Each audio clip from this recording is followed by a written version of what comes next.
In 1998, growable neurochips were first developed, and by the year 2028, neurochips took over the world. Advanced robots and eyes use them, but despite the advancements of technology that have turned the world into a much smaller place, people still cling on to the ideas of nationality and ethnicity. On March 5, 2029 in the artificial island of Newport City in Japan, Police Commissioner Aramaki is listening to the conversation of some powerful politicians while his soldiers stand ready for their next order. The politicians talk about trading slaves for silicon reserves in their country and laugh about how easy it is to get cheap labor when you can turn an entire country into their slaves. Aramaki is getting frustrated listening to these pompous bastards talking, and he asks what Team 2 is doing. He gets a reply that they have just evacuated all the people in the building, but they are not the only ones aiming to nab the politicians. A blue-haired girl plugs into the building system and overhears everything that the politicians as well as the police task force is saying. She scoffs at how stupid they are for letting AI encrypt their communication channels, because then everyone and their mamas can snoop in on them without any difficulty. Meanwhile, Aramaki orders his men to shut the power supply to the building and charge inside. As the lights go out and the building goes into emergency mode,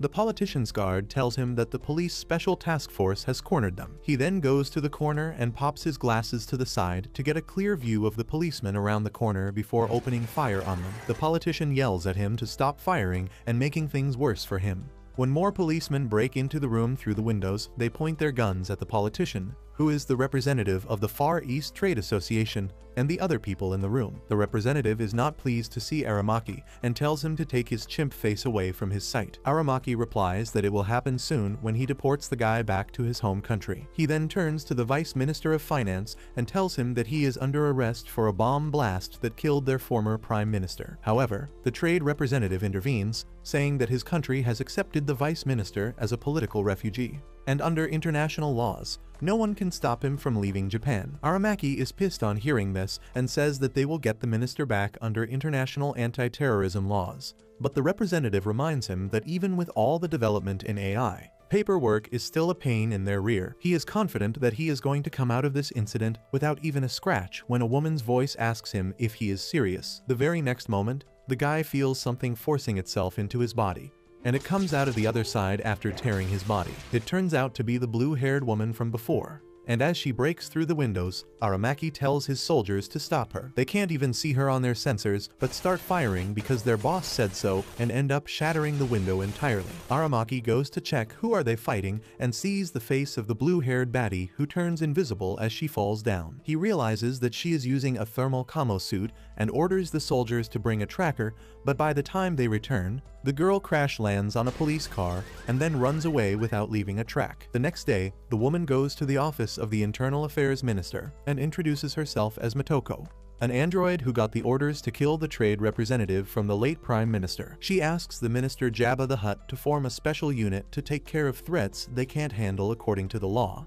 and the minister summons Aramaki to talk about it. Turns out Aramaki had similar ideas as well, so he accepts the idea of a special unit as well as the task of keeping Motoko in line because she might be very dangerous if left unchecked. Soon, Aramaki contacts Motoko telling her to meet up with him. Motoko replies that they have not yet signed a contract, so she, or her team, is not going to work for him. Aramaki tells her that the budget to form her own special unit has been approved by the government. Motoko immediately asks her pet bot Fuchai to check the public records to verify that news, while her friend Batu plugs an audio jack into her neck so that they can talk privately. He asks her if she is sure about joining the government, and Motoko affirms, saying that she needs to work with the government if they want to form the special unit of their dreams. Bato warns her that Aramaki is no slouch and he will swallow their special unit as a part of the police force soon. Just then, Fuchai tells Motoko that the news about the budget is legit, so she gets up and does some stretching to meet Aramaki. She tells her crew that rest time is over,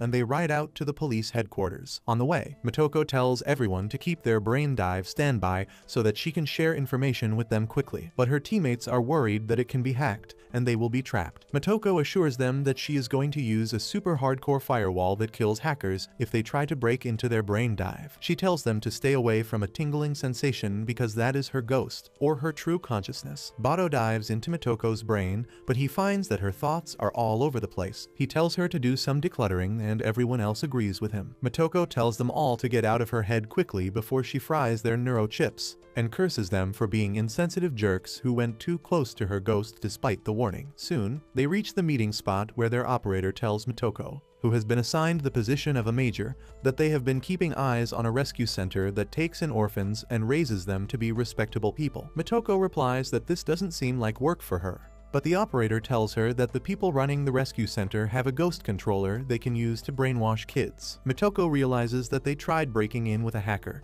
but came up empty-handed, and asks the operator if she wants her to steal the ghost controller and kill the people behind it. The operator tells her not to go so far, because her mission is to arrest the culprits red-handed. Motoko is not sure about taking the mission because they don't have enough evidence, and she fears that this might be a trap to frame her by making her attack an orphanage. However, she decides to screw it and take the mission. Meanwhile, in the orphanage, the kids are being kept like prisoners. They sing songs about how good the orphanage is and thank the teacher for giving them rice gruel without any seasoning as their only meal of the day. The teacher inspects them closely to make sure no one is acting up, and on her command, the students begin to gulp down the rice gruel frantically. One boy gets his food stolen by another boy, and when he tries to take it back, the teachers zap him for causing a disturbance. As he breakdances on the table against his will, the teacher tells the kids that if they don't like the food, they shouldn't eat it. She tells them to finish their breakfast quickly and then get to work because they won't get food or shelter if they can't work. Those who are slow to work get zapped as well,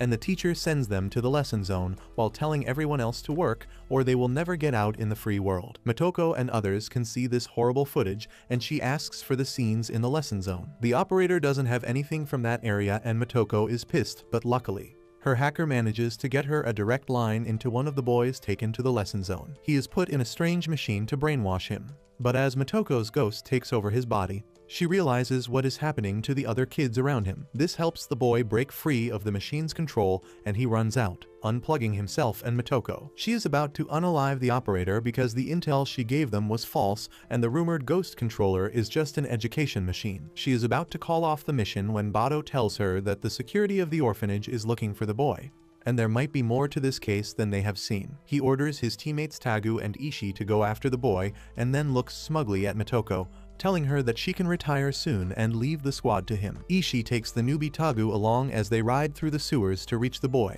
who is almost out of the building. However, the guards find him and send one guy to capture him. Just as he reaches out in the open, Ishii sends a cable to plug into the guard's body and puts him to sleep for 25 seconds. That is cue for Tagu to grab the boy, put a tracking device inside him, and then send him back. Once that is done, Ishii lets the guard go and tells Motoko that the guards here are using heavily modified armor that is used by the military. He feels that the guards here are on government payroll, and it will be risky to storm such a place without creating a scandal. Everyone else is also worried about the fallback, but Motoko says that they don't need to worry about it because what they are doing is important to keep the world a safe place. She orders everyone to get ready, but just then, the guards find the boy and it starts raining. As the rain damages the bug they planted on the boy, the head guard realizes that they have intruders. He orders his men to block off the sewers and Motoko panics because they have been found out. She tells everyone to evacuate and Togosa makes a run for it first, asking if this was really a trap. Before he can get an answer, his vehicle crashes into iron bars. Meanwhile, the head guard hijacks the boy's system and tries to attack Motoko,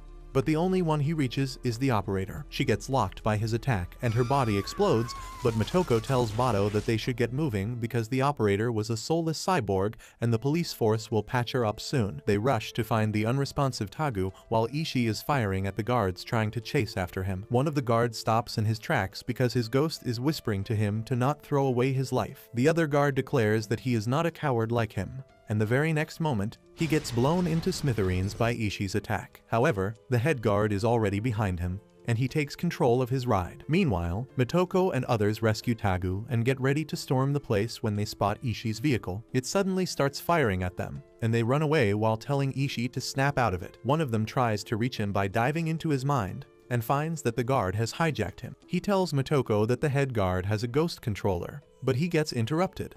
Motoko tells Fuchai to shut out all external interferences, but before that can happen, the head guard takes control of her body and makes her ride jump out of the building. Motoko is barely able to push him back thanks to her defense mechanism, and she gets out of her ride as it explodes. She realizes that the enemy is a professional because he got inside her mind before her security wall could activate. She runs towards the battlefield as she tells Fuchai to attack the guard, breaking his shield and forcing him out of Ishii's system. As he makes a run for it, Ishii fires at the guard, but he can't hit him because his brain is too exhausted.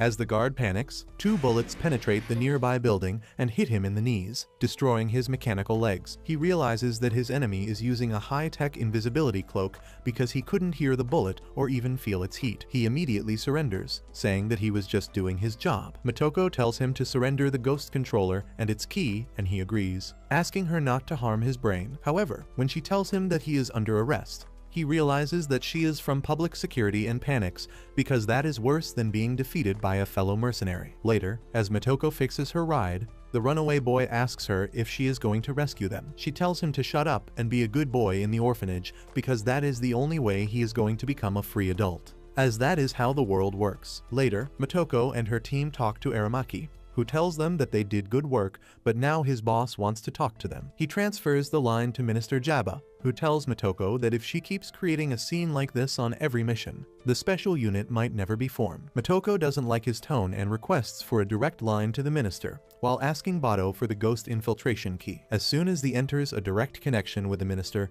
she makes him punch himself in the face and then logs out, because no one bosses her around. Later that night, the newbie Tagu is at home where his wife is preparing dinner for him. She is happy that he is a member of a special force now and tells him to be happier because today was the first day of his new job. However, Tagu fears that he will be demoted back to being a regular cop in no time because he messed up pretty badly earlier. Meanwhile, Motoko and her gang are getting wasted in a bar when Aramaki arrives there and tells her that she threw a good punch at the minister earlier. Motoko doesn't care about the consequences any longer and tells Ape Face to join her. He replies that he and the minister have different approach to things, and Motoko knows it already because she figured out that the dumb-looking minister wouldn't have set up a test to see if she storms an orphanage. Anyway, Aramaki tells her that the minister was living after she made him punch himself in the face, and he declared the immediate dissolution of her special unit. However, he is not here without good news. He reminds Motoko about the budget approval for her special squad and says that it was just a placeholder till the real budget,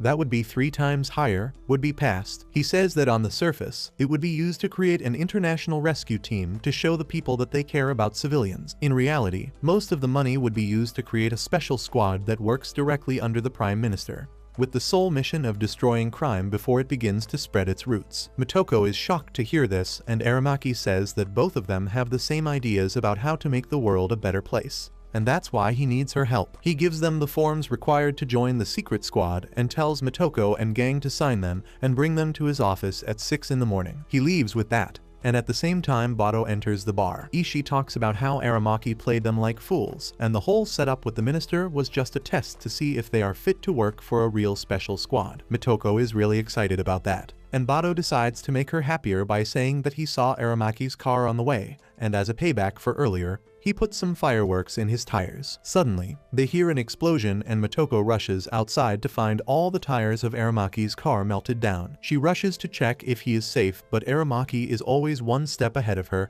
and he brought a scooter in case something happened to his car. 3 months later, it is time for Motoko and squad to execute their first big mission, and their location is the tropical junk forest. Bado is scouting their targets from inside his droid, but he can't bear it because there is no AC and it is too hot. He leaves his fully invisible droid and begins crawling towards the target because he thinks that his Kamo Uni makes him as invisible as the droid. Suddenly, he spots something on the ground with his infrared vision and scans the patch to find a hidden landmine, but he is mad at the guy who set it up so poorly. Meanwhile, the robot butler of the bad guy they are stalking receives an update as well, and he tells his boss, who puts out his cigar in a glass of whiskey. Just then, Bado hears a footstep and gets ready to face whoever is out there, but it is just Aramaki wearing a Kamo suit. He asks Bado if there are any developments, and he replies that there have been only 2 non-important phone calls in the last 36 hours. Aramaki tells him to take a sip of his drink, and Bado is disappointed, because it is plain water and not Gatorade. Anyway, Aramaki tells him that they recently received information about Puppet Master, a super hacker no one has ever seen, who is trying to take over every terminal on the internet. Bado asks if their target for this mission is somehow connected to the Puppet Master, but Aramaki doesn't think so. He says that this guy is just a militant general who is seeking political asylum in Japan, where they don't want people like him. The purpose of his journey to the forest is to ask Bado to call Motoko back from her vacation, and he is more than happy to disturb her happy times. Meanwhile, Motoko is in a yacht, having fun with her girls who apply a super slimy sunscreen on her body. She is getting lost in fun when Bato suddenly connects with her, and he is thrown off guard by all the pleasure hormones overflowing inside Motoko's body. She notices him too and wakes up from her stimulated dream with her girlfriends lying next to her, connected to a device that lets them share their dreams. Motoko first makes Bato punch himself in the face before asking why did he disturb her. Bato tells her that Aramaki wants to see her immediately, and she decides to end her vacation early, disappointing her girlfriends. At the same time, Aramaki meets with the foreign minister to talk about the militant general Bato is spying on. The minister tells him that the general belongs to the Gavel Nation, which is a small country without much power or influence. However, they have a platinum mine that is under the control of the militant faction that received some help from their country in the past. The minister says that the situation is really delicate for their country right now, because the general is secretly sending money to the militants, and they don't want to get caught in the mess he creates. That's why he is going to have a meeting with officials from the Gavel Nation. And Aramaki suggests that they look into the money flow of the platinum business to find other parties involved. However, the minister thinks it is a waste of taxpayer money and dismisses him. Aramaki soon goes to his next assignment and kicks out the agent from the intelligence agency because he doesn't want people whom he can't trust. Just then, Motoko also arrives there and finds a blonde lady strapped to some medical devices. Aramaki tells her that she is the foreign minister's translator, but Motoko already knows that. He continues the story, saying that 23 minutes ago, she got infected by a virus, and they are trying to find the location it came from. He suspects that a hacker, who changes his location every 7 minutes, is behind this, and he stayed on this girl for 5 seconds, which is a lot. Aramaki tells Motoko that Ishii is already tracking the hacker by car, and tells her to join her, unaware that the intelligence agent was overhearing them the entire time. Motoko takes Tagu along as her driver, and he asks her about a new gun model called Saburo that can be fired 12 times in 3 seconds according to its spec sheet. Motoko confirms the stats and says that everyone in her squad can do that except Tagu and Sato. Tagu is disappointed to hear that, and Motoko tells him that Saburo is quite accurate as well, and it can hit any target at 100 yards 90% of the time. However, the gun is mainly designed for close combat to finish targets at point-blank range. She tells Tagu that if he is into sharpshooting, he should get a sniper rifle or a super compact cruise missile. She then asks Tagu if he still plans to use a revolver as his main weapon like she heard from others, and he affirms, saying that revolvers are classy, and they don't jam. Motoko tells him to grow up and get a Saburo because that is better when they are working as a team. Either way, she thinks that they don't need too much weapons this time because they are just tracking a hacker who got to the foreign minister's translator. She says that they have about 2 hours before the virus reaches the girl's ghost and offs her, but they can find the hacker before that. Tagu asks her about the virus, and she replies that it is a personality hijacking virus that can completely alter its host. She says that if it was a new model, the virus would have taken its sweet time to infect the girl and they wouldn't even know about it. But luckily, it is an old model that was caught quickly. Tagu is shocked to hear that and asks what does the hacker even want with the translator. And Motoko tells him to control his emotions because they won't help them in the mission. Tagu replies that he has his emotions because he is not an android like the rest of them, and Motoko says that this is why he will always remain a newbie in the team. At the same time, a team of garbage collectors are going around the city doing their job as usual. But one of them is using the interface of the garbage van to do a little internet surfing. He keeps complaining about the job to his coworker and then begins talking about how his wife has been acting sus lately. When they come across a huge pile of garbage infested with crows and drunk old men, the shady guy gets off and uses a high-pressured gas to disperse the crows before hauling the bags that containing items like glass shards and discarded syringes. The shady guy keeps complaining that they should protest and get armored suits for themselves to make their work easier, but his partner tells him that the government is never going to listen to people like them. With that, they get back in the van and start moving again when a car speeds past them from the opposite direction, causing them to panic because they are already running late. Meanwhile, the car that just passed them belongs to Ishii and a giant guy called Boar, who are trying to track the hacker. They start complaining about how hard it is to track the hacker because he is constantly on the move, but Aramaki tells them that if they spend more time whining than doing their job, They will not get any bonus. He tells them that Motoko will be joining them soon, so they need to figure out something, but that is easier said than done. Just then, a resident comes out carrying garbage bags and complains that the sanitation workers left before he could get down. He says that one of them was piling the bags into the van, but the other one was making a call, which is all the information they need to narrow down a suspect. Ishii drives towards the garbage truck, while Bor sends the information to Motoko. At the same time, Aramaki also has some spicy information for Motoko, and he tells her that the intelligence agent they dismissed earlier is in contact with the militant general, who is selling platinum through a fake company. Motoko begins to understand how everything might be connected, and she tells Tagu that the militant general, the intelligence agent, and the hacker are working together. He thinks that her theory is too far-fetched, but Motoko tells him that the interpreter that got infected with the virus was supposed to be at the meeting with the representatives from Gavel country, and if she was completely taken over by the virus, she could have killed everyone at the meeting. She thinks the hacker used an outdated virus on purpose so that the blame won't fall on the militant general and on a third party instead, but Tagu still isn't convinced about her theory. Just then, Bor contacts them and sends over the route of the garbage truck, and Motoko creates a strategy to launch a pincer attack on them. Meanwhile, the two garbage bros are heading to their next stop,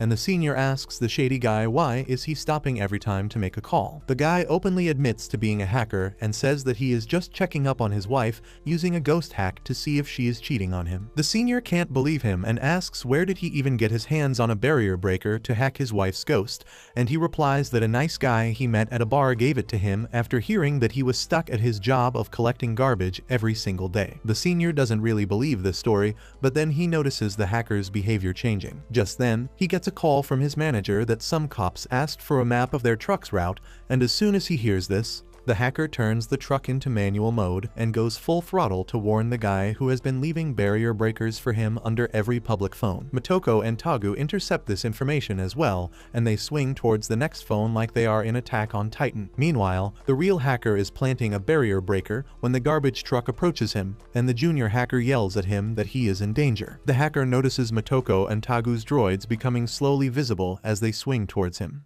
and he thinks that the garbage collector ratted him out. He immediately shoots at the truck, causing it to explode, and the explosion throws Tagu off, and he knocks himself out after hitting the truck. Meanwhile, the hacker turns invisible and escapes, but Motoko sees him using thermal cameras and immediately chases after him. As the hacker runs around the city, Motoko asks her bot Fuchai to amplify the footprints around them so that she can spot him despite his invisibility cloak. She focuses hard and hears the footsteps nearby, which allows her to locate the hacker and predict the path he is taking. She shoots as soon as she has an open line of fire, but her aim is off by a few centimeters and she ends up hitting a water hydrant instead of the hacker. Luckily, that disables his invisibility and knocks him back, so he changes his route and heads in the opposite direction. Motoko shoots at him, but keeps missing by a little bit, and that gets her into a scuffle with her bot, who tells her to stop messing with its aim. Motoko tells the clanker to aim for the legs instead of the head, and then orders Tagu to snap out of it and join her in the battle. She follows the hacker in her droid, but then he runs into a narrow alley using a civilian as a cover. He reaches the rooftop of a high-rise building and rushes downwards to mix with the crowd. Motoko decides to continue the chase on foot and exits her droid wearing a suit that gives her superhuman strength and speed. She uses her droid to swing ahead and lands on the nearby rooftop, leaving a crack where she landed. She runs down the roof and then swings like she is auditioning for the new Spider-Man movie. She targets the hacker and fires at him, but misses on purpose so that she doesn't hurt him. Once she is hanging down, she reloads the gun and fires bullets around the exact location where the hacker was standing so that he falls through a hole in the floor. He barely hangs to a wire, but as Motoko is about to shoot him in the feet, he lunges towards her to take her down as well. Motoko kicks him away, but then realizes that he is going to plummet straight to his death. She tries to catch him but barely manages to slow him down, and he crashes over a fruit cart. The hacker still has enough energy somehow to walk away, but Motoko lands there just a second later. She knocks him down with a kick as she tells the civilians to make way because she is a cop. She lassos the hacker's leg and starts dragging him towards her when he suddenly yells that she is not a cop but an assassin sent out to kill him. The people believe his words immediately and swarm Motoko, but it's not that they just hate the police. Motoko realizes that the hacker is controlling their mind using his words,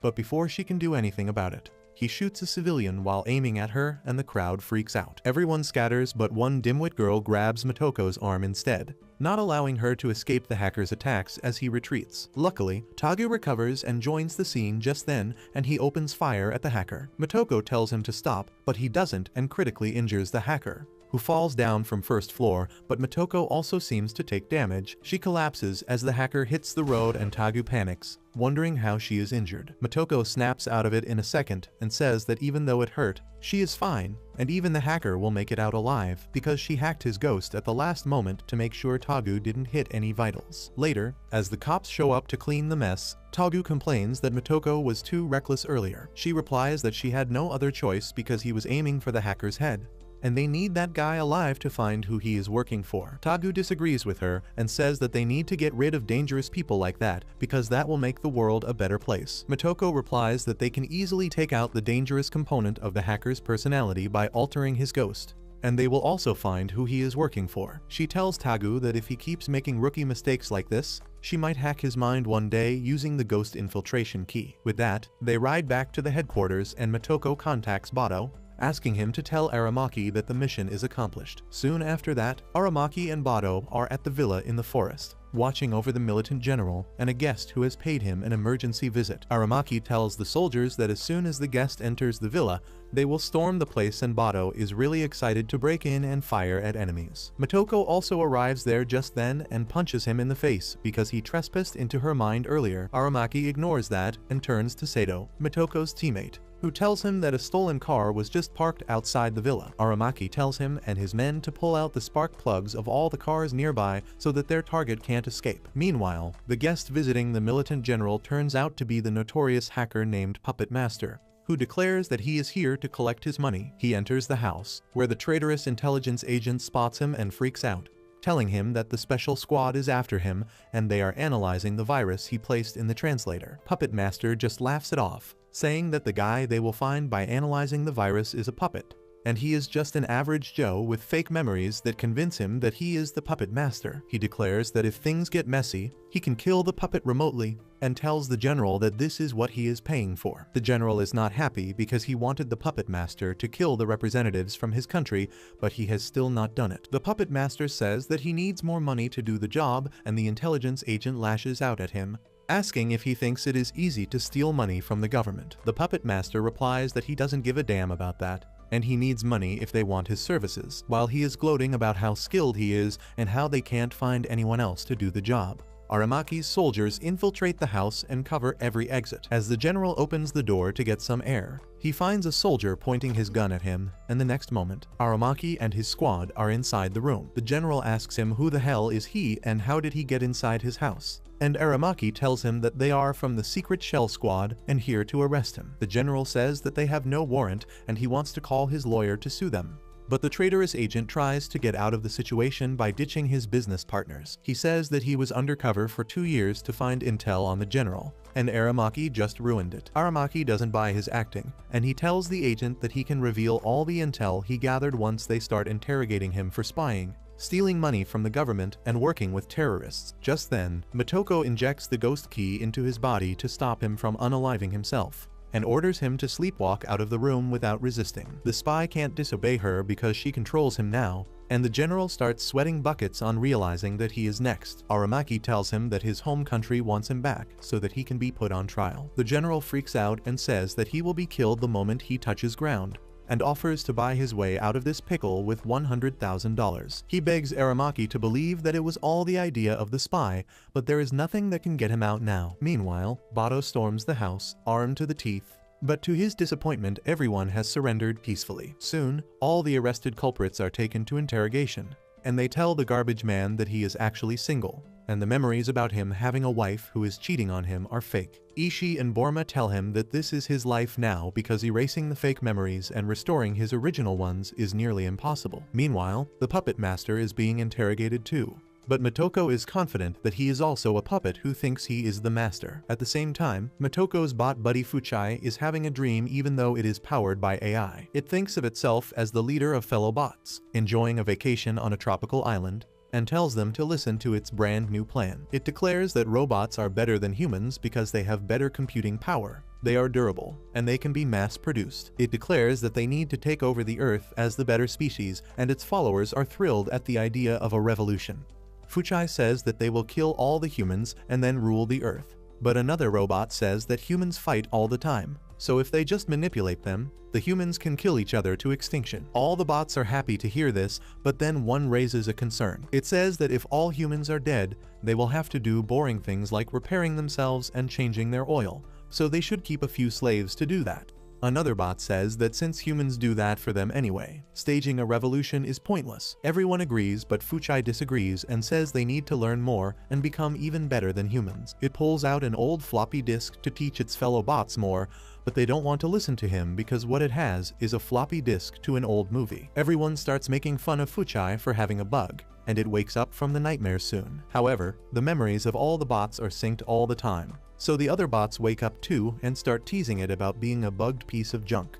Fuchai is pissed about this, and just then, Bado asks it to help him with something. Fuchai lashes out at him, telling him that it doesn't take orders from everyone. Bado is not in the mood for playing with a robot, so he submits to Fuchai's whims and requests it to help him. Fuchai agrees to that and tags along, while the other bots mock Fuchai for talking big about revolution while being a pushover. Turns out this entire discussion was orchestrated by Motoko, who logged into one of the bots to create disagreement about taking over the world. She says that this way, the disagreement about taking over the world will be embedded in the program forever, and the robot uprising will never happen. Later that night, as Fuchai is helping Bado clean up, it says that robots have rights too. Bado agrees with him, but says that rights don't mean much in this unfair world. He talks about how the starving refugees have the right to eat food, and how murder victims have the right to live. But not everyone gets what they rightfully deserve. Fuchai says that human society is imperfect, and that is why they use robots and AI to make things better. Bado starts talking philosophy with a robot and says how atheists believe that they need to work hard to make the world a better place,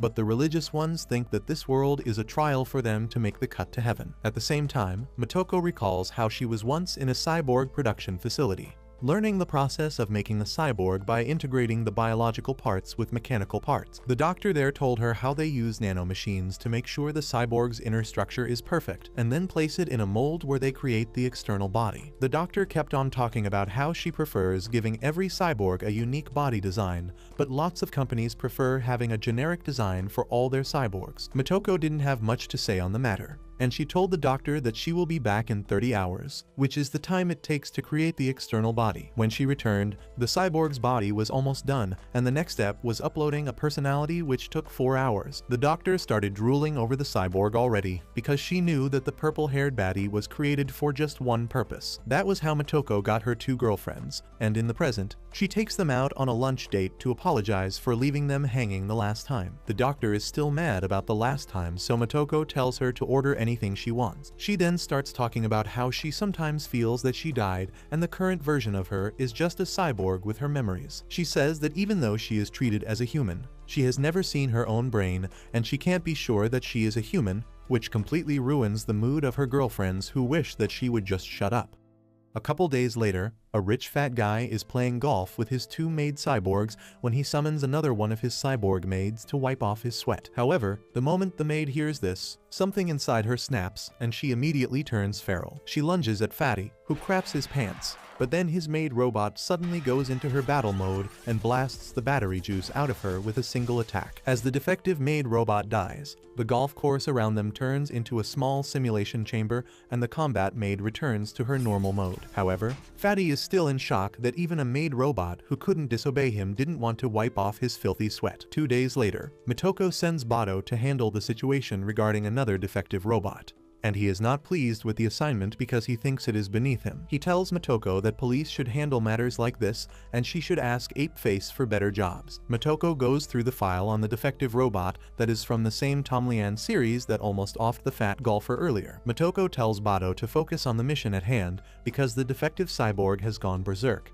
and they need to capture it before it kills anyone else. Meanwhile, a cop searches the alleys to find proof, and he soon finds blood stains on the ground. He follows the blood trail and finds the defective cyborg devouring a man she killed, and as soon as she is spotted, She starts running towards him on all fours like she got possessed by the devil. The cop panics and lets the cyborg get away, and the other cop trying to block the exit freezes on seeing something so dangerous and unhinged heading towards himself. The cyborg pushes him through the barricade and enters the main street, where everyone starts screaming once they see her. Bado is glad that at least the job will be over soon, and he charges up his fists as the berserk cyborg dashes towards him. He punches her in the gut with full strength, and that single punch is enough to destroy the cyborg. However, as her body starts spraying water, Bado looks at the cyborg's spine that is still in his hand and realizes that this is not the Tomlian model he was looking for. Turns out Tagu has already caught the Tomlian cyborg they were looking for, and when Bado confronts him about it, he says that he thought Bado should lend the cops a helping hand in a different matter. Bado grabs Tagu by the collar and tells him that he needs to respect his seniors if he wants to survive in this line of work,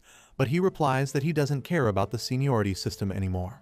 Bado is about to pummel him into the ground when Motoko interferes and tells Tagu to file the report about the Tomlian model and send a copy to her. Bado can't say anything because now Motoko has openly supported the newbie, so he takes his seat and stays grumpy as they drive towards the police headquarters. Motoko puts on some music to calm the berserk cyborg, but then a face on the window startles her. She looks out to find a crowd of protesters blocking the police car because they are cyborg rights activists who think the police are being cruel to a cyborg whose only crime is killing people. Motoko wants to lecture them about how cyborgs aren't really people, but Bado tells her it is not worth it because these people don't understand anything. Soon, they reach the police station, and the forensics expert there refuses to work with them even before he hears their request. However, when he turns around and finds that the guests are not the annoying people from the robotics industry, he immediately changes his tone. Motoko tells him that she is from the Shell Squad and asks the expert to give them a rundown of the berserk robot cases. He replies that about 99% of the cases seem to be normally occurring defects,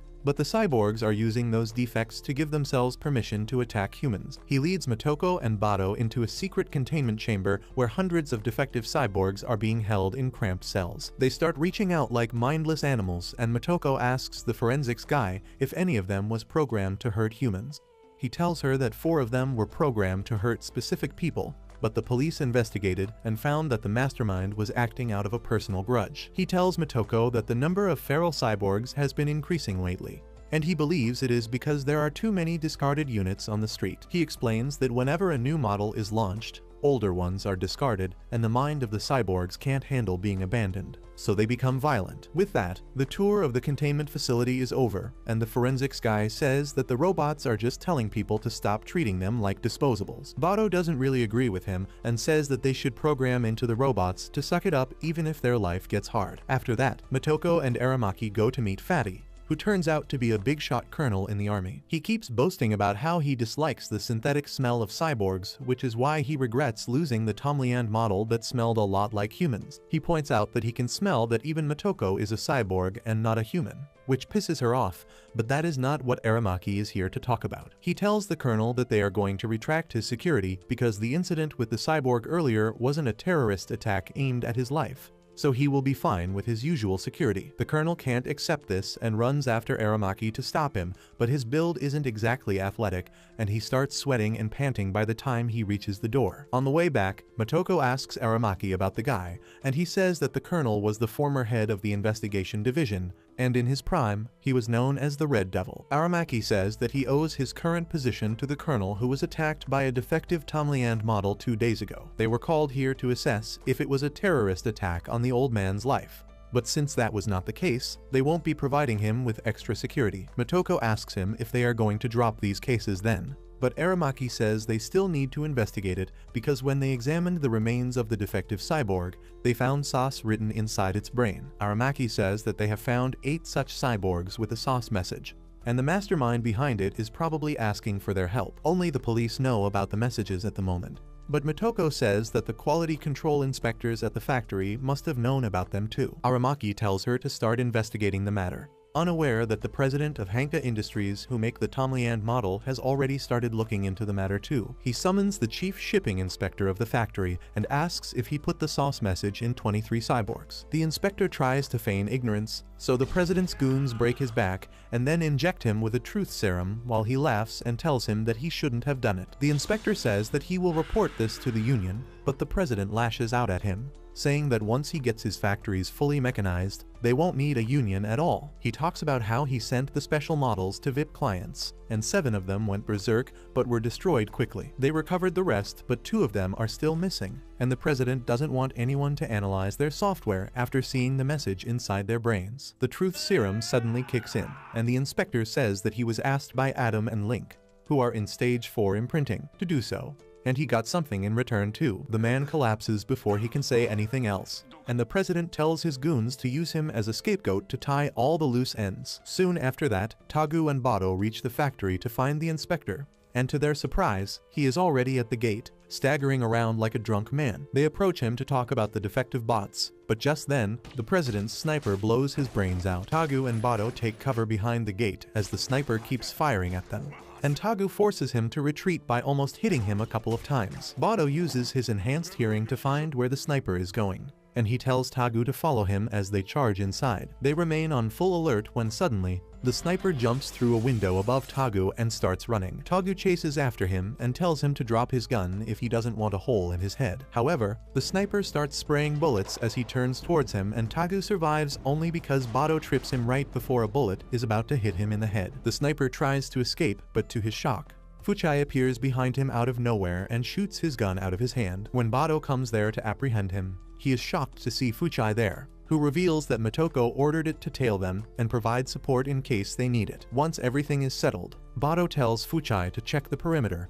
and find if the sniper has any friends nearby. Meanwhile, he decides to start the investigation by smacking the sniper as soon as he gets the duct tape off his mouth. The sniper keeps yelling insults at him, but Bado doesn't care. He pummels him first and asks questions later, starting with the sniper's history as a soldier who must have served in Afghanistan. The sniper is shocked on hearing this and asks how Bado knows about that. Bado points out the scar on his lip and says that he must have got it when he got tortured by a guy called the dentist. The sniper gets flustered on hearing the name, but still refuses to snitch, so Bado decides to show him that he also knows a thing or two about torture. He pulls out a knife and puts it between the sniper's teeth, and by the time Tagu becomes normal, he has got enough information. Bado tells him that the sniper works for a Yakuza boss, who sent him here to get payback for the Berserk Tomlian cyborg that attacked him. He has also figured out that all the Berserk cyborgs were sent as special gifts to VIPs. Bado realizes that their work here is not done yet, so he makes Fuchai unlock the gate and infiltrates the factory with Tagu. Soon, he hears the voice of kids screaming and struggling,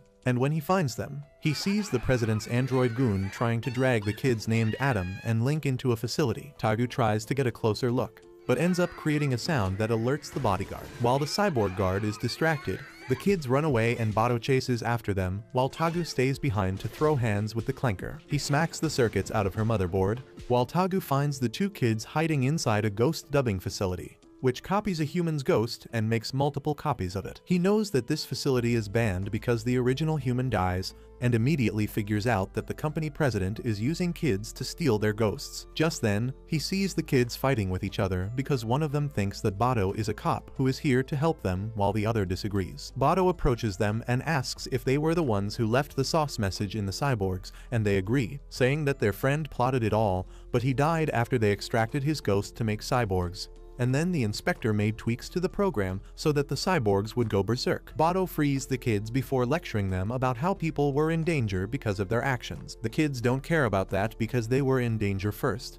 Just then Fuchai contacts Bado, telling him that it found 20 engineers, but the president's room was empty. The very next moment, Bado hears the drainage lid opening and gets ready to attack whoever is trying to sneak inside. But to his shock, it is Tagu, who decided to use the drainage channel because he couldn't reach Bado. Tagu says that he just saw the president leave in a car, and Bado tells him that they need to hurry up and catch the bastard. They reach the port when the president, whose brain is enclosed in a metal box, is evacuating with his personal scientists and 5 robots. As soon as he sees a car approaching them, the president slips from the narrow bridge and falls into the sewer below, and by the time Bado and Tagu reach him, he falls into the dense sludge. They decide to let the police fish him out because an android like him can survive long enough without oxygen, and he deserves staying there as long as he can. Once the matter is resolved, Aramaki and Motoko go to see the colonel again, who acts horrified when he hears that the president was stealing children's ghosts to create cyborgs. However, Aramaki has already found links connecting him with the president and his illegal actions, and he tells him that they are going to meet in a courtroom next time. A few days later, Motoko examines the new guns that Bado has bought for the team, and she says that they look like they can jam in the battlefield. Bado gets pissed on hearing that and tells her to look at the blisters in his hands that he got after testing the guns for the past 3 months. Motoko tells him to stop whining like a baby and paint the guns black so that they at least have some drip when they use them. On the other hand, Fuchai sees an unfinished droid being brought in, and out of curiosity, he decides to check it out. Bado tells him to stop because the new droid belongs to another unit. But Fuchai plugs itself into the new droid and directly accesses its mind. Suddenly, Fuchai finds that the droid in front of it is an exact replica of its mind, and it can't understand how something like that can happen. The two droids share the same confusion, and as they start overheating their processors to make sense of the situation, Motoko kicks Fuchai to make him snap out of it. Fuchai starts throwing a tantrum because it was on the verge of attaining enlightenment. But Motoko tells it to focus on doing its job as her ride. Soon, they go to an ancient building and Motoko stays out in the snow, while her bots scan the area for anything that alerts their sensors. Suddenly, Fuchai contacts her and says that the droids that work for her want natural oil inside their bodies. Motoko immediately rejects that demand and the droids start throwing a tantrum that they hate synthetic oil. Motoko tells them that natural oil can lead to problems like mold and freezing. And Fuchai replies that Bado puts natural oil in his droid. Motoko says Bado is an idiot, and then goes back to observing Aramaki and his guest from a distance. Just then, Tagu contacts her, and says that Aramaki told them that he would see off the diplomat mommy from another nation in a couple minutes. However, he has been talking to her for 15 minutes, and Tagu thinks that Aramaki has got a crush on the woman. Motoko replies that the helicopter coming here is taking its time, and Aramaki has to personally ensure that the diplomat is safe till she gets inside the safety of her anti-terrorism pod. Meanwhile, the helicopter arrives and the diplomat mommy, Mithu, tells Aramaki that when her capital city is as developed as theirs, she would like to invite him over. Aramaki replies that he is not ageless like her, and they flirt a little bit as Mithu gets into her anti-terrorism pod. With that, her helicopter takes off and Aramaki tells Motoko and crew to come to him, because they are heading to the far north now. Once they are in their airplane, Aramaki briefs the Shell Squad about their next mission. He starts by giving off information about a 26-year-old cyborg named Coil from Methu's country. Aramaki says that Coil is designed for combat,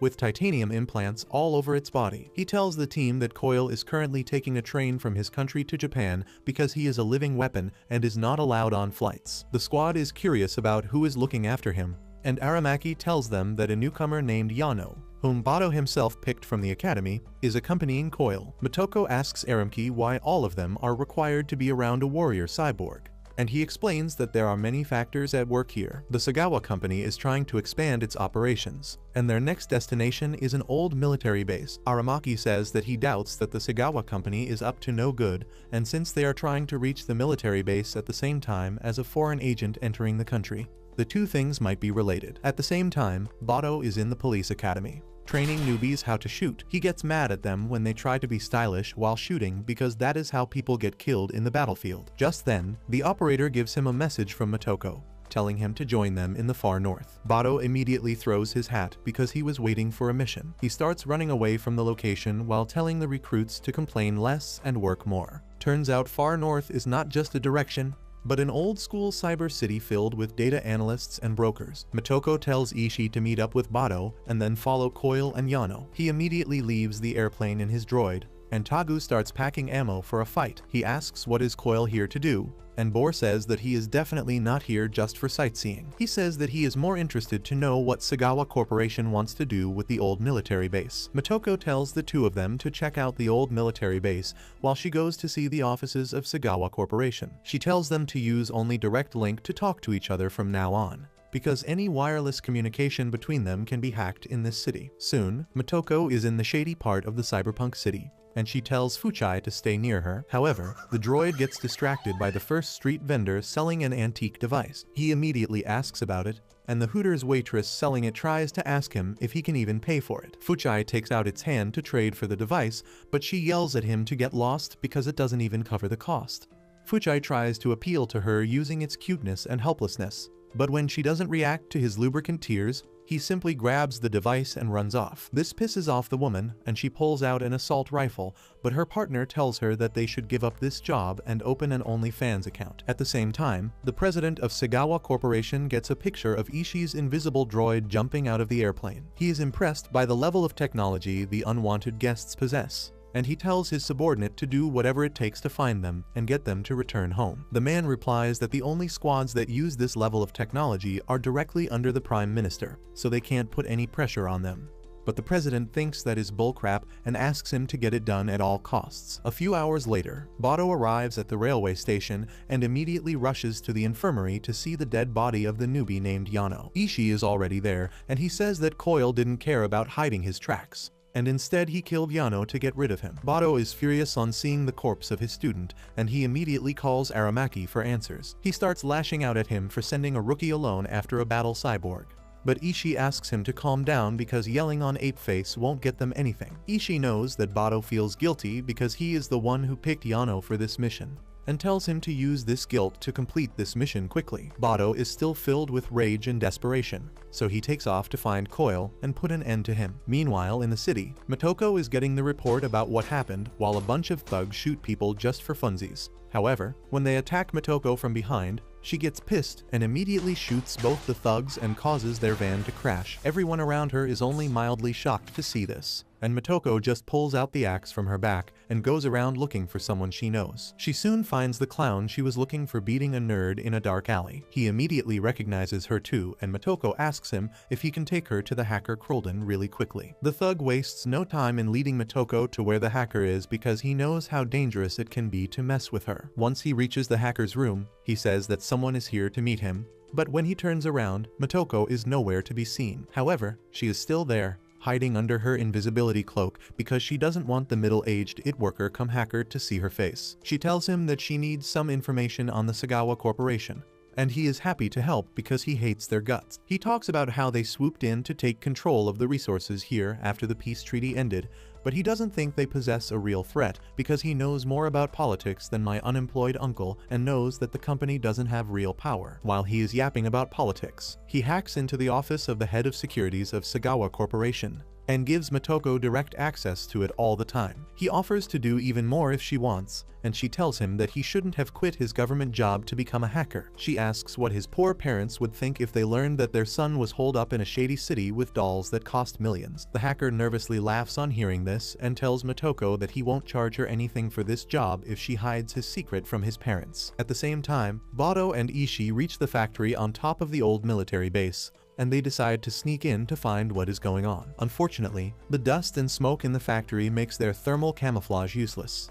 And then, because of the cold weather, the natural oil inside the droids freezes. They drop down to the ground and the workers of the factory get mad, thinking that some government official is here to bother them again. Bato immediately plays along, telling the workers that there has been a radiation leak in the factory, and they need to evacuate immediately. The foreman freaks out on hearing this, but then Bato asks him if anyone else came here before them. The foreman tells him that there was another duo here with a 6-man squad from the main office, and a foreigner who looked like a bureaucrat. Bato realizes that the enemies are already here and tells Ishii they need to hurry up, but as soon as they go inside the factory, explosions catch them off guard. Bato tries to steer away from the explosions, but then his droid starts malfunctioning because its brake oil has frozen. Bato curses the droid, calling it a useless pile of junk when suddenly an enemy droid pounces on him. It is about to shoot Bato point blank when Tagu comes to the rescue and shoots the enemy away. Bato tells him to handle things here as he rappels down to the lowest floor. He finds a small motorboat with gold bars loaded in them,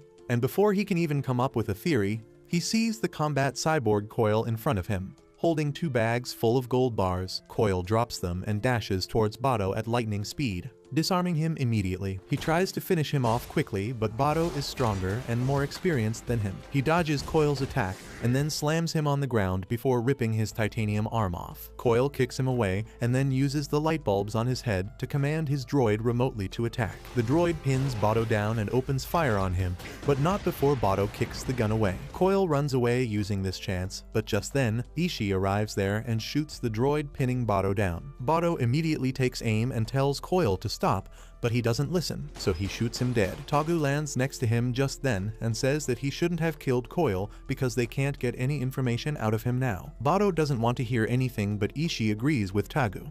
He says that all the droids were being controlled by Coil, so they don't have anyone else to interrogate. However, Bado thinks they have found some answers already. First of all, Coil was using military droids, and secondly, he was trying to smuggle gold out of this factory, which means that both Sagawa Corporation and the military are in on this little secret. At the same time, Motoko is outside the headquarters of Sagawa Corporation with Abeface 2, who asks her if she couldn't just hack her way inside. She replies that it would leave her defenseless to hacking, so she will do it the old-fashioned way. He takes his leave with that, and Motoko heads inside, telling at the reception that she is a photographer who is here to click some pictures for a journal. She also has an all-access pass that makes her story believable, and the security system allows her to see the president. However, instead of going to the president's office, Motoko sneaks away to find what is going on. She finds no people working in the building, but as she sees a security robot approach her, she draws her gun out of habit. The robot notices this and asks her to identify herself,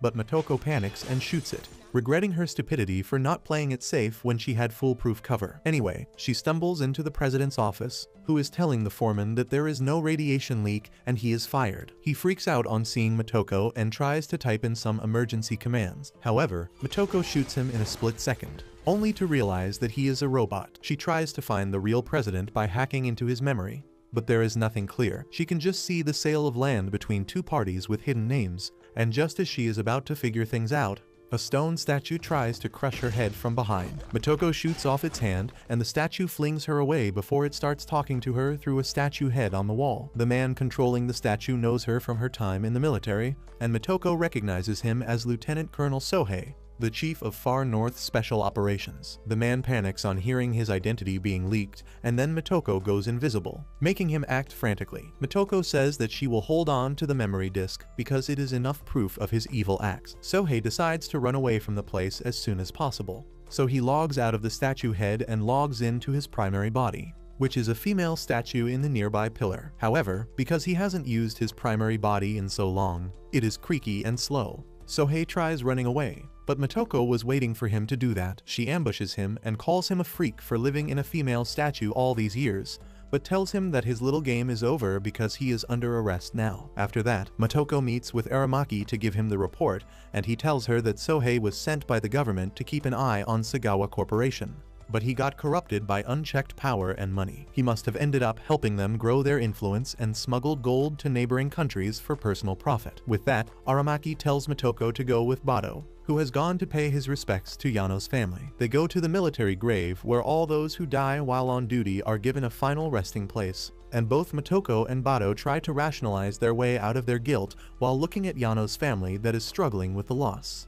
A few weeks later, Motoko gets dressed in her official military uniform to attend a meeting, and her boyfriend tells her that she looks better in tights that she usually wears. He then goes back to smoking his cigar and reading the newspaper, and Motoko kisses him just as the doorbell rings. Motoko checks the doorcam and finds that it is their neighbor who claims to be a manga artist and is always grumpy that he can't get enough quiet time to do his work. Motoko decides to apologize to him for making too much noise last night, but as soon as he touches the doorknob, she hears a shotgun cocking outside. Thanks to that, she is able to get away from the door before the bullets tear a hole through the door, and her boyfriend rushes to protect her. Motoko tells him to stay back and fires through the door to strike down the attacker. She then checks the condition of the attacker, and to her horror, he has a homemade shrapnel bomb strapped to him that explodes a couple seconds later. At the same time, Aramaki is talking with a high-profile military leader from another country, and they discuss their philosophies to control terrorism. Just then, Aramaki gets a call from the operator that there was an explosion at Motoko's apartment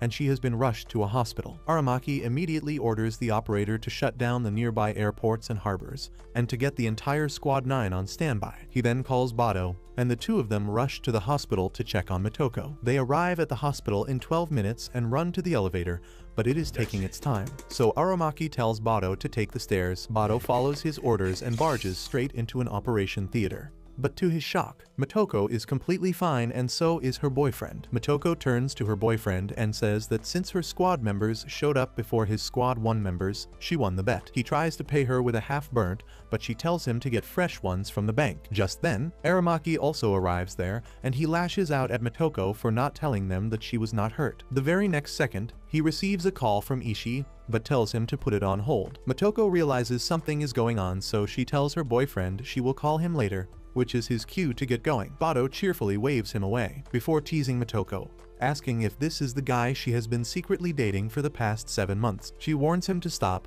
but when he asks if this is her longest relationship, she throws her mug at his face. With that, Aramaki tells Ishii to deliver his report because he is the one investigating Motoko's apartment. Ishii explains that the attacker fired only 1 shot and Motoko emptied a full magazine at him. The bomb was not made professionally, and whoever was controlling the attacker gave Motoko enough time to seek cover on purpose. Motoko tells Ishii that he might also be targeted, so he should take a different car when he leaves her building. Aramaki asks her if she has anyone she suspects, and Motoko is pretty confident that she knows who attacked her. It is a terrorist named Soma, who was the only person her squad failed to assassinate when she was in the military. Aramaki asks her if she is sure, and she affirms, saying that she used the same tactic to kill 6 of his men. She assumed he was dead too, but he somehow survived, and now he is back for vengeance. Motoko drops some more lore about the terrorist who once kidnapped 2 of her men, tortured and killed them. As a payback, Motoko made Soma's son attack him through the door, and the terrorist shot him down without realizing who he was firing at. Motoko says she has no regrets about it because the boy was talking about how he enjoyed torturing the soldiers,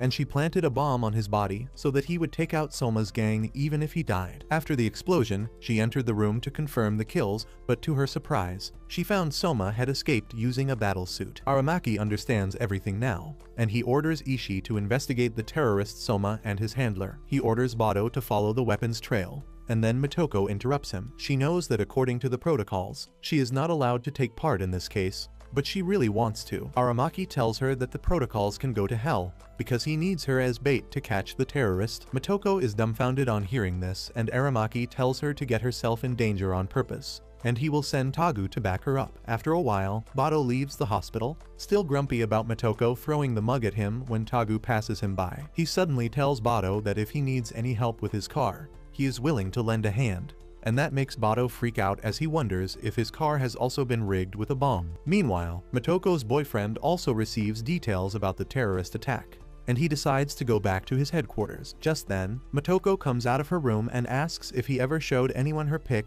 or told them her name and address. He decides to come clean and says that he had a background check ran on her because of a past incident where a soldier's wife turned out to be a spy for a mercenary group. He tells Motoko that the chief of Squad 1 and 2 of his men know about her, but she is not at all fazed by this answer. She coldly tells him that she expected as much and asks him not to feel guilty because she did some checking on him as well. She then leaves the building with Tagu, who stops to check up on Bado, who is taking his car apart piece by piece to find if there is a bomb in there. Tagu tells him to call the bomb squad because that will be faster, but Bado thinks that will be an insult to his manliness. And on top of that, everyone will laugh at him for that. Tagu ignores him and gets inside his car, while an ambulance arrives there and the driver gets into a fight with Bado for repairing his car in front of the hospital entrance. At the same time, the atmosphere in the car is awkward and Tagu says that things would have been easier if Motoko's boyfriend was a civilian. She agrees while looking distant and lost, but then she suddenly asks him to turn left. Tagu obeys, but then Motoko tells him to turn left again because she wanted to confirm that someone is following them. She tells Tagu that the followers will have realized by now that they were spotted,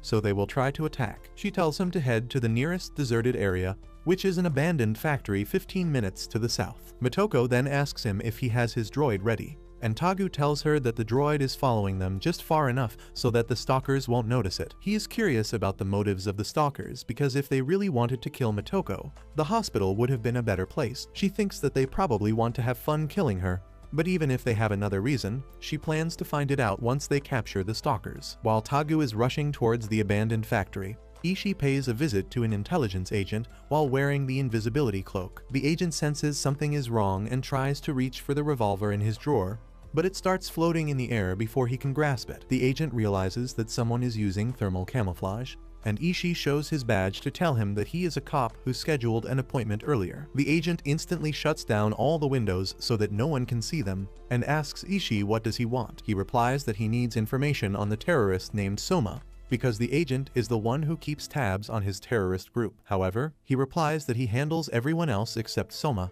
who is too confident and ambitious. The agent talks about how Soma didn't want to remain in a small gang, so he went to the Benton family, who are the biggest mafias in this part of the country. He offered to supply them with anything they wanted, but the Benton family turned him down because they already had reliable sources. The man then pulls out some documents about Soma, including his recent photograph, and Ishii takes them away and leaves as quietly as he came. Meanwhile, Motoko and Tagu reach the factory, and Tagu is hopeful that they can finish things quickly. Motoko tells him not to think like that because they have no idea how strong their enemy is. They hide inside the factory and watch the terrorists get out of their car with advanced weapons, and Motoko realizes that they are decently trained. Suddenly, a sound startles her and Tagu, who turns around to shoot anyone looking suspicious. To his shock, there is a homeless man in front of him, who just got up from his sleep. He is not the only person seeking shelter there, because the factory is full of ugly and unwashed homeless men, who think Tagu and Motoko are cops who want to kick them out. Tagu tells them to leave the building for a couple of hours, while Motoko notices that a truck just stopped in front of the factory. She tells Tagu to attack the truck with his droid, and he immediately obeys, shooting at the truck and creating a massive explosion. However, that is not enough to destroy whatever was inside the truck, and it fires back, destroying Tagu's droid. Motoko immediately asks the headquarters to send at least 4 fully loaded droids because the stakes just got higher. She tells Tagu to make his droid act like it has been rendered useless because they can't risk getting it destroyed right now. Just then, a powerful looking droid comes out of the fire, and the eye patch Baldy at the headquarters recognizes it as a German-made tank that runs on highly advanced combat AI. Aramaki panics on hearing this, and he tells his men to contact the head of the Special Weapon Division to find if they lost any specialized tanks lately. Meanwhile, Motoko and Tagu try to sneak out of the factory because they know they can't fight against the AI-powered tank. Tagu asks her if they have any other plans besides running, and she tells him that they need to buy time till backup arrives. She thinks that the case has become bigger than Soma now because a small-time terrorist like him can't have access to such a powerful weapon. Tagu asks if a powerful organization is helping Soma, but Motoko tells him it is pointless to think about it. They reach their car while talking about it, but unfortunately, the terrorists spot them and open fire just as they get inside. The bullets shatter the windshield, and Motoko and Tagu rush out and take cover. Motoko realizes that the terrorists are using high-velocity rounds because ordinary bullets wouldn't do much damage to their bulletproof car. Just then, the German droid comes there and shoots grenades at her. Motoko avoids getting hit, but the explosion sends her rolling directly towards one of the terrorists. She quickly draws out her knife and slashes his throat before he even has time to react, but the droid is locked in after her. It keeps attacking her, but Motoko dodges every single of its attacks, and then escapes through a broken wall. She lands in a pile of junk and immediately contacts Tagu, telling him that if they move from roof to roof, they can get away from the droid, because it is too heavy to climb up. However, she gets no response from him at all and starts fearing the worst. Suddenly, she notices a shadow around the corner and decides to take out whoever is standing in her way, even though she has lost an arm. However, when she rushes ahead and the person around the corner comes out to face her, she freaks out because it is her boyfriend. He is confused too, but Motoko doesn't give him the chance to say anything. She throws her knife at his shoulder and runs away, leaving him utterly confused. Motoko, on the other hand, is sure that Squad 1 is behind the attack, and she immediately sends the message to Aramaki before crushing her walkie-talkie in rage. At the same time, Aramaki is meeting the head of Squad 1, because he found out that the German tank attacking Motoko belongs to his squad. Aramaki pulls a gun at him and tells him to stop going after his people immediately. The Squad 1 chief panics and orders his troops to retreat before explaining the situation to Aramaki. He says that they were conducting a secret mission to find out the real identity of the drug lord known as Anaconda, and the price for information on him was Mitoko's life. Aramaki understands everything now, and he asks Squad 1 chief if he made a deal with Soma for the information. He affirms, saying that since Anaconda is the partner of the Benton family, taking him down will make it easy to get rid of the entire family, and the only casualty on their side would be Motoko. Aramaki refuses to sacrifice Motoko and asks the Squad 1 chief about Soma's location. He replies that Soma is inside the tank